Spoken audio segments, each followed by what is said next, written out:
So this is how you can add widgets to the iPad. Let me show you how it works. If it's your first time in here, most definitely subscribe so you don't miss tutorials and videos like this one.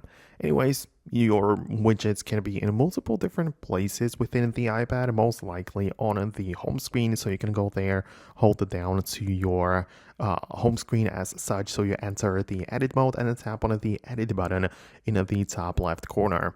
This lets you click on add widget, and you can pick from all of the different widgets which are available. So you have like these suggestions, but you can as well scroll through all of the available apps that come with widgets.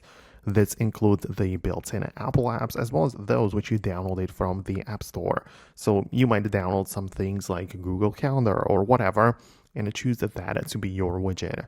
Obviously, you have multiple different types of the functionality of the widget and as well as the sizes, right? So you can pick whichever one you like. So that's pretty useful. You can reorganize your home screen as usual, no problem there.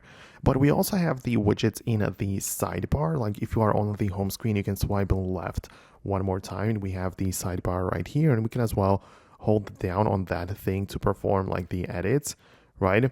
And that's possible to like customize too. So you can see we can add the widgets with a plus button right there, but we also have widgets on the lock screen now.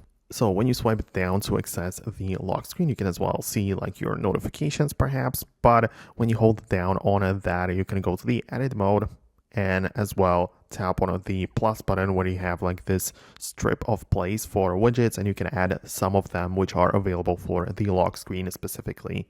So that's the whole process behind it. I really hope I can help you out and explain it. Thanks a lot for watching, and I hope to see you later in the future videos too.